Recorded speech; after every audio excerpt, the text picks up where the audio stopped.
Let's go to the IMs. Stella the dog. Oh, a fave.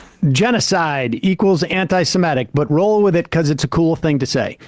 It's super cool. A couple of things about that. One, I don't see how genocide is anti-Semitic at all, frankly.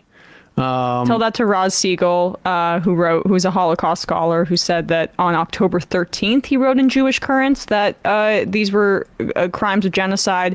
And then a week later, 800 international human rights lawyers and scholars on this front said that they feared that crimes of genocide were being committed. Of all the sort of tropes about anti-Semitism, the idea that that Jews commit genocide, I've never heard of.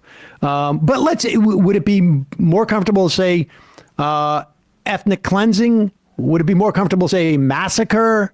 Would it be more comfortable to say, I mean, I don't know. But, and also the idea with it, roll with it because it's a cool thing to say. Like, in what context in my life do people actually think that, like, the cool people around me are like, that's really cool that you say it's genocide? Like, what circles do you think I run in that people think it's like? I think I said it. So that's why, because I'm a and then everyone around you's like, right on, Daddy-O. Oh, yeah. I've used that term genocide in private conversations with people in my life. And every time they're like, God damn, are you cool? God damn, are you amazing? You do that when you wear your leather coat. With my Fonzie jacket. Flip my shades down. But the problem is like, actually, no, it's met with fierce opposition. But I think we have to be clear about what's happening. Both sides want conflict. Hypocrisy to think only one side props up Hamas. Now, this is sort of a fascinating comment because when we say both sides, we know that the Israeli population is around 80% wants to level Gaza. We know the Israeli government obviously has said in various different forms that they want to essentially annihilate Gaza and Palestinians. I mean, they're on record saying this. I have yet to see the polling of Palestinian people who say that they want this conflict. Now, of course, you can't take polls because they can't even get, doctors in there. But in terms of one side propping up Hamas, do we have that, pull up that graph from what is it called? The Arab Barometer. This was taken in, I think it was like early fall of 2023. You can look at the support that Hamas had in Palestine. 43% said none at all. How much do you trust do you have in the Hamas-led government? 43% none at all. 22% or 23% said not a lot. That's 65% for those of you playing at home. And then you had approximately 18 and I don't know what the average is there. Let's say 30%, somewhere between a great deal and quite a lot. It was clear in the fall prior to this that the Palestinian people did not support Hamas. Mm-hmm. They only got 45% of the vote in 2006. And that was a hastily called vote that was as much of a function of Israeli and U.S. foreign policy as anything else. So hypocrisy to think only one side props up Hamas. Like, the Palestinian people are not propping up Hamas, or weren't. Hamas could release the hostages at any time. Yes, that is true. They could. But also Israel could have bargained for hostages immediately from the very beginning, and we wouldn't have had the bombing of Gaza to distract and the idea, on October 7th. The idea that these assaults on Gaza and on the killing of these 20,000 Palestinian people, nearly half of whom are children, and then the tens of thousands more that are injured is a function of the hostages, is just completely belied by all the reporting, by all the facts. Even the people in Israel, even the Israeli citizenry, although they want to attack Gaza, do not believe that Netanyahu is trying to secure release of the hostages. Hanukkah is a holiday that marks Jewish persecution in Israel 2,000 years ago. Yes, actually, more specifically, Hanukkah is a holiday that celebrates the guerrilla fighters that would attack those who are occupying the first temple. It is literally a David versus Goliath holiday celebrating the victory of a small band of guerrilla fighters against the Greeks and the Syrians at the time. So I don't know. You should brush up on your Judaism, but Hanukkah is a Jewish holiday. It's a Jewish holiday. Words have meaning. Tell it to the experts. Yeah. I don't know what else to tell you. They're the ones. Negotiations with terrorists is not good foreign policy. You know what's also not good foreign policy? But you know what's also not good foreign policy? Well, first of all, you got the hostages released. But you know what else is not good foreign policy? It's making yourself a world pariah. Yep. Yeah. And if you think for a moment that long term this is going to help Israel's standing in the world, survival, whatever you want to talk about, you're insane. You're insane. You know nothing of history, and it's insane. Speaking of history, I just wanted to highlight this, and I printed this out earlier. Take with this what you will, but given the UN given the Security Council veto by the United States of a ceasefire, where the United States stood alone, not even the UK will stand with Israel at this point. They're voting present. They're not even supporting this, but the United States vetoed the resolution for a ceasefire.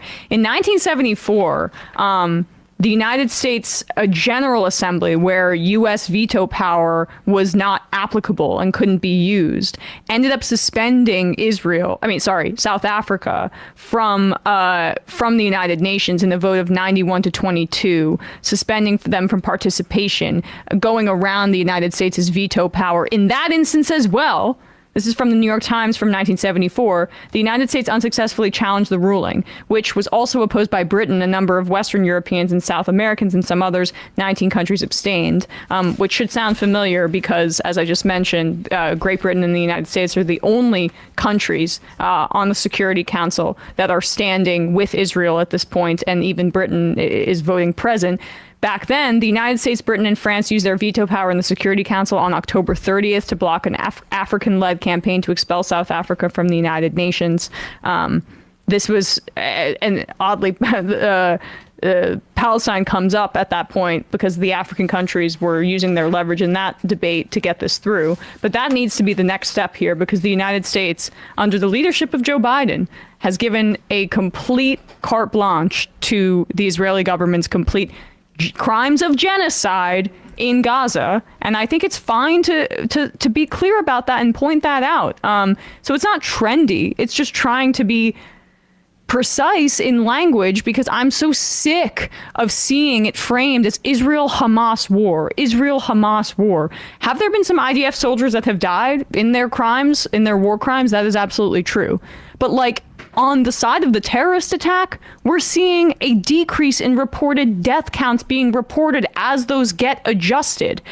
We're not seeing any decrease in death totals in Gaza. In fact, the increases are just staggering every day, and likely an undercount as we approach 18,000 dead and nearly 50,000 wounded, plus the disease. 9 in 10 people in Gaza have had days where they haven't eaten anything at all. So, as you see those images of of Palestinian men nearly naked, stripped down, put on their knees by the IDF, and you see that death toll in just 2 months, look at the United Nations' step-by-step analysis of what constitutes a genocide, as did those scholars, and you'll be able to see that there is a very, very easy case to make on that front. I'd also just make a quick point with regards to negotiating with terrorism. First of all, neither side is blameless of terrorism on that side. But also, I'd point to a series of articles written by Jonathan Powell, How to Talk to Terrorists. And that's in the context, without even getting into which side you liked, of the IRA in the UK. And actually, you need to treat these organizations, particularly when they start to play with a political process, as if you can do diplomacy with them. That's how you wind down these things. They always end with negotiations. And it's been Israel's problem that they insist on not taking, and it's so blatant when you look at how like Edward Said was treated on TV as I shouldn't even be in this room with this guy, let alone we should negotiate with them. And it's the same playbook being played it's just with not Hamas. part of their agenda to do that. Exactly. I mean, it really is. I mean, the idea that I think those who rule Israel, and I think by extension, many Israelis, not all Israelis, but certainly what appears to be the majority, they're living in an anachronistic time where they have perceived like what we were able to do in this country with our indigenous people, essentially make them largely an irrelevant, their existence. Surplus population. Yes, by essentially like committing genocide, and then having like vestiges of their population, but not so much that it's really anything other than like an occasional, headache for an administrator somewhere. Right. It's not a problem for the democracy. Exactly. And I think, there was an attitude that, particularly upon its founding, and has persisted, that they can get to a place where they will do this with the Palestinians, that they will be able to make them irrelevant within the context of like politics. There may be some administrative stuff, and we may have to continue to do, it'll be a hassle here and there, but that's basically been the attitude. It certainly was the attitude in attempting to forge this sort of greater peace accord without consideration of the Palestinians, or some type of like, we are going to will them into being an afterthought. We are going to inhibit the ability of actually creating a two-state solution by putting facts on the ground in the West Bank, i.e., Russian and Brooklyn immigrants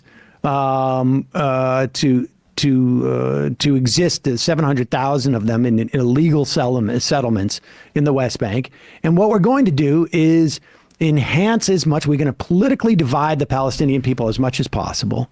And that's why we will enhance Hamas's stature, both by funding, by harassing, Fatah and the PLO in ways that we wouldn't harass Hamas over its development. I mean, this has quite clearly been the strategy for decades. By imprisoning, the who many people consider the Palestinian Nelson Mandela, Marwan Barghouti, by basically cutting off any like leftist or secular mode of political actualization and power building by funding and propping up Hamas, as now has been well documented by the New York Times, the paper of record. I guess we didn't give a crap when Haaretz was reporting it.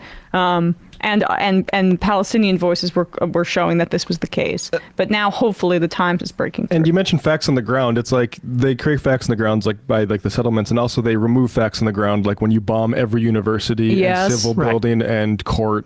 Or you steal all their books and put it in like, the fifth underground floor of the Israeli National Library. All right, sell the dog. The Palestinian population grew by 2 million since the founding of Israel. They get aid from Israel. Thank you for identifying the fact that populations do grow over time. I think that it's fine to say that it was a cultural genocide up until this point and an ethnic cleansing campaign. And since October 7th, we have entered the active genocide. Right. And then we can talk about the population decreases from that point on. There's pressures on Palestinian women that aren't things that should be celebrated to help make up for that. That actually, like, if we wanted to be critical, but like say issues within like Palestinian culture, well, partially they're forced to because it's under an occupation and within refugee camps. But that's one reason you wouldn't want to be a Palestinian woman, because because there's pressure to have children to try to make up for the fact that you are being ethnically cleansed. Yeah, but keep it up. Keep moving the goalposts on what constitutes a genocide, because we're saying the genocide started, at least I am, in response to October 7th, and that is clear in the death tolls. And it doesn't need to get to millions before we count it as a genocide, because if that's the case, we have failed so deeply as a society to learn the lessons from the Holocaust, and the other genocides that have been perpetrated by other governments. It's not just, there are many genocides of different scales, and this one is funded without any kind of guardrails by our government, and so that's why it's going to be the central focus. And it's on on steroids at this point. Dave, the amount of killing. Dave from Ireland, are you saying, Sam, that the Assyrians didn't have the right to defend themselves? That's Yeah. We should be clear that was a reference to the first or second century BC. Here's Struggle between the Maccabees, the people who were being occupied at that time, or really the temple in Jerusalem, I should say, was being occupied and renamed after a Greek god, I think it was, and they didn't take too kindly to that, so they launched what today you would consider terrorist attacks on the Greeks.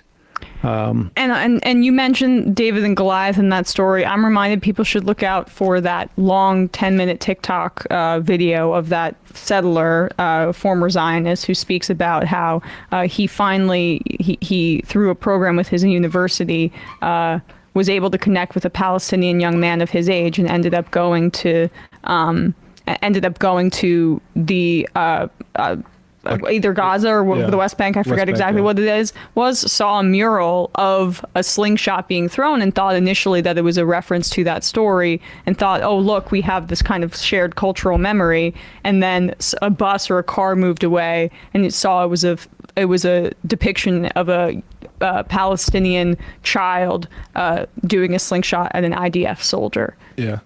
I want to play this clip before we move on. This is from Jeff Halper, who's one of the founders of the Israeli Committee Against Housing Demolitions. He's a guy from Minnesota who moved to Israel in the 70s, already as a sort of critic of the state. Interesting guy. But he talks about the context of genocide. And I do think this sort of the context pre-October 7th is one where people talk about the type of re-education Uyghur Muslims in China are forced to go through. And I think the word genocide actually can crop up a little bit in different ways than people are maybe expected to from death camps, for instance. But here's Jeff Halper.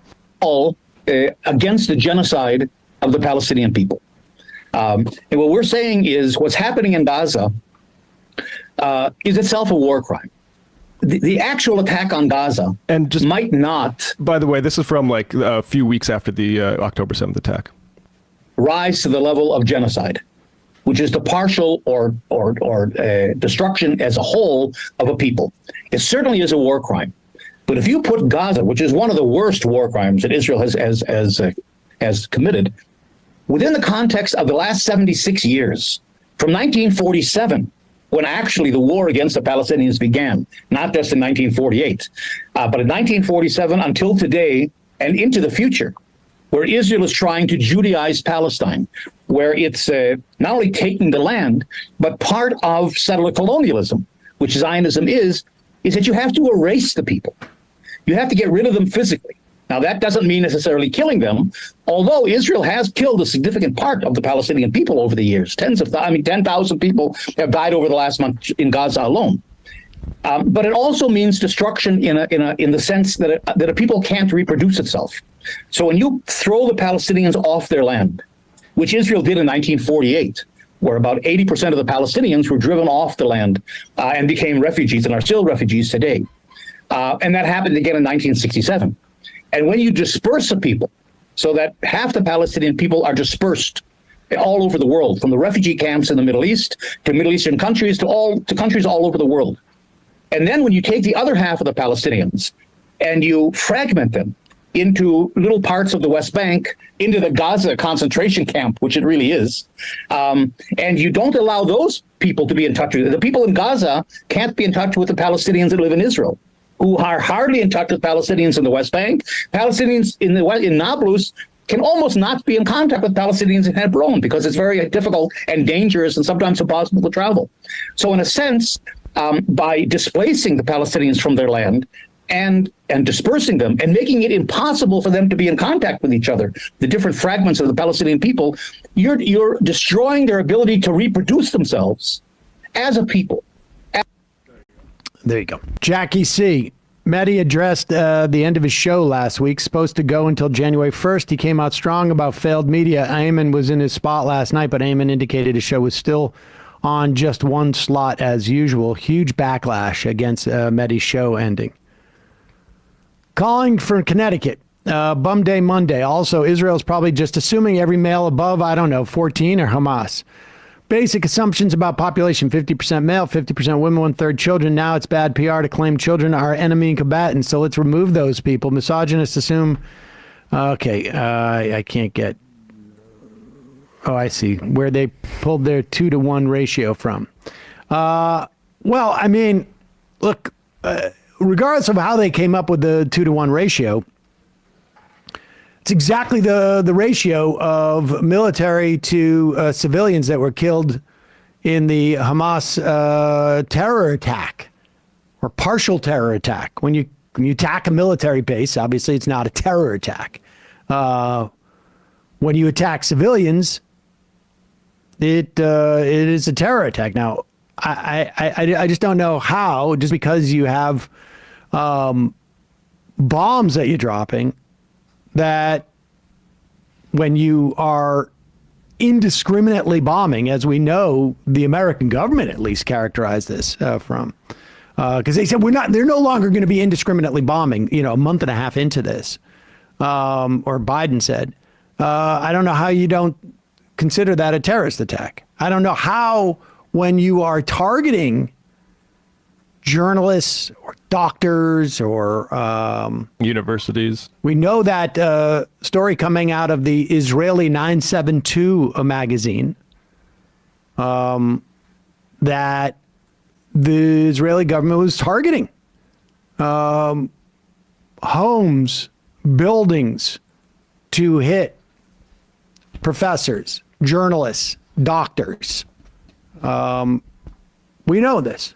Now, you can say that's anti-Semitic, but you're really, really stretching the bounds of it. But it is the last refuge. Moth. The UN has always accepted Gaza Health Ministry numbers as accurate in incidents prior to this, too. The problem is Israel's constantly widening the net on who is Hamas. Indeed.